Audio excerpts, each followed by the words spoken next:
Hi hello friends, welcome back to my YouTube channel. ನಾನಿವತ್ತಿಲ್ಲಿ ನಿಮಗೆ ಹಾಗಲಕಾಯಿಯಲ್ಲಿ ಕಬಾಬ್ ಹೇಗೆ ಮಾಡ್ಬೋದು ಅಂತ ತೋರಿಸ್ತೀನಿ. ಇದೇನಪ್ಪ ಇದು ಕಬಾಬ್ ಅಂತೇಳಿ ಈ ಥರ ತೋರಿಸ್ತಾ ಇದ್ದಾರೆ ಅಂತ ಅಂದ್ಕೊಬೇಡಿ. ಇದು ಚಿಪ್ಸು ಅಂತಲೂ ಹೇಳ್ಬೋದು, ಕಬಾಬ್ ಅಂತಲೂ ಹೇಳ್ಬೋದು.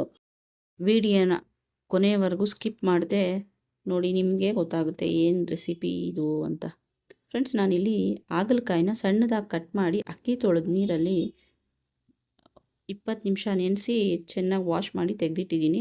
ಇಲ್ಲಿ ನಾನು 1 ಸ್ಪೂನ್ ಅರಿಶಿನ, 1 ಸ್ಪೂನ್ ಪುಡಿ ಉಪ್ಪು, 1 ಸ್ಪೂನ್ ಶುಂಠಿ ಬೆಳ್ಳುಳ್ಳಿ paste, 1 spoon garam masala powder, ಅದ್ರ ಜೊತೆಗೆ ಇಲ್ಲಿ ಒಂದು 3ರಿಂದ 4 ಚಮಚದವರೆಗೂ ನಾನು ಕಬಾಬ್ ಪೌಡರ್ನ ತೊಗೊಂಡಿದ್ದೀನಿ ಫ್ರೆಂಡ್ಸ್. ಅದ್ರ ಜೊತೆಗೆ ನಾನು ಸೆಜ್ವಾನ್ ಸಾಸ್ ಕೂಡ 1 ಸ್ಪೂನ್ ಆ್ಯಡ್ ಮಾಡ್ತಾಯಿದ್ದೀನಿ. ಇದು ಟೇಸ್ಟ್ನ ತುಂಬ ಎನ್ಹಾನ್ಸ್ ಮಾಡುತ್ತೆ ಫ್ರೆಂಡ್ಸ್. ಇದನ್ನೆಲ್ಲ ಹಾಕ್ಕೊಂಡ್ಮೇಲೆ ಇಲ್ಲಿ ಖಾರಕ್ಕೆ 1 ಸ್ಪೂನ್ ಅಚ್ಕಾರದ ಪುಡಿ ಆ್ಯಡ್ ಮಾಡ್ತಾಯಿದ್ದೀನಿ ನಾನು. ಇದನ್ನೆಲ್ಲ ನೀಟಾಗಿ ಕಲಸಿ ಮ್ಯಾರಿನೇಟ್ ಮಾಡಿ ನಾನು ಒಂದು ಅರ್ಧ ಅವರು ಬಿಡ್ತಾಯಿದ್ದೀನಿ ಫ್ರೆಂಡ್ಸ್.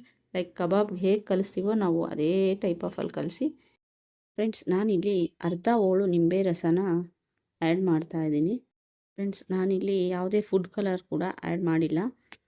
ಇದ್ರ ಜೊತೆಗೆ ನಾನು 1 ಸ್ಪೂನು ಅಕ್ಕಿ ಹಿಟ್ಟು ಕೂಡ ಆ್ಯಡ್ ಮಾಡಿದ್ದೀನಿ. ನಾನಿಲ್ಲಿ 1 ಬಾಣಲಿಗೆ ಆಗಲೇ ನಾವು ಏನು ಮ್ಯಾರಿನೇಟ್ ಮಾಡಿಟ್ಟಿದ್ವಿ ಅದನ್ನು ಒಂದೊಂದೇ ಬಿಟ್ಟು